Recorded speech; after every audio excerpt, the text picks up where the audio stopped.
Hello, my name is Desiree Craig, and I'm going to go over some of the slide images in the histology supplemental documentation. Simple columnar, the stomach. Well, the stomach is located in the abdomen region right below the lungs to the left. And the stomach not just holds food, but it's where a part of peristalsis begins, or where your food goes, and it is broken down and goes through your intestine. The thyroid gland, which I am very familiar with. The thyroid gland is located in your neck, your cervical region. I'm very familiar with this gland because I have a swollen thyroid gland. It is right over the trachea, and I know that when my thyroid gland began to swell, I had problems speaking and clearing my throat.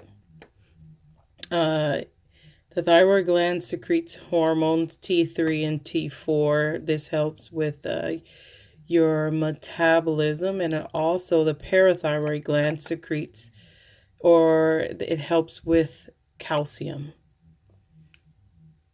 Lung tissue, which is located in the thoracic region of the body.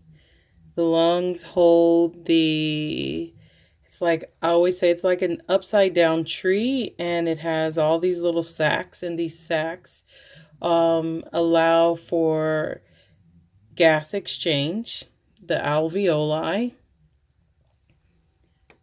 And next we have the striatified squamous tissue. And this tissue is found in the lining of cells that cover most of the body surfaces and cavities with an attachment membrane. And this is a protective type of layer. And then we have the stratified squamous non-keratinized.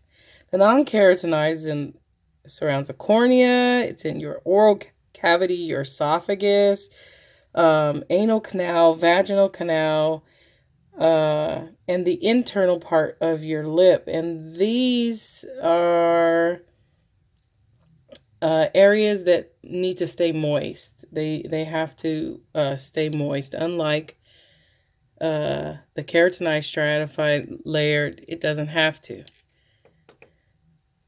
Okay, and now my favorite, the trachea. And in the trachea, we have my favorite little thing. I call it the little fingers. These things help to move dust and bacteria out of your body. It's a protective type of layer. And it's found in your trachea. So when your throat hurts, you have these cells that have the ability to break off and repair themselves. There's the basilamia underneath. There's the epithelium. And there's the pseudostratified columnar cells there with the goblet cells. And next we have loose connective tissue. And the loose connective tissue is around every blood vessel and in between most body organs. So it helps to keep our blood together and moving. And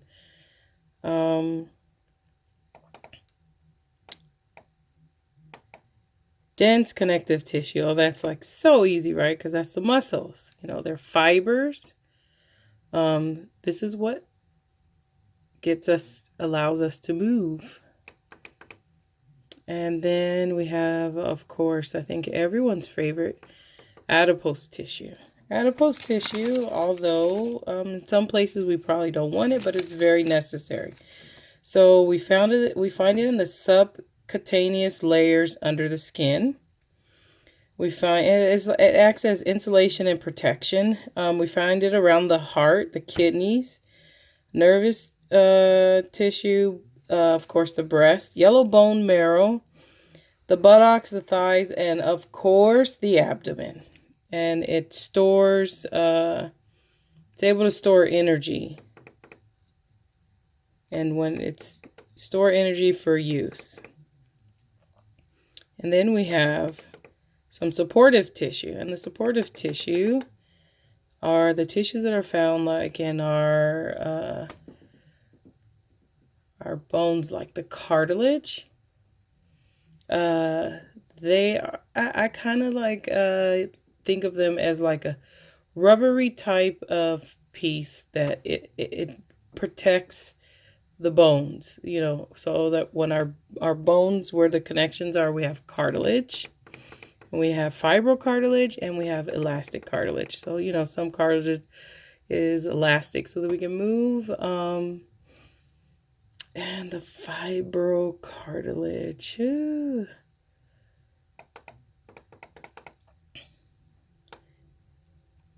And these are the 4 main connective tissues in our body. 4 main tissues in our body. Thank you and have a nice day.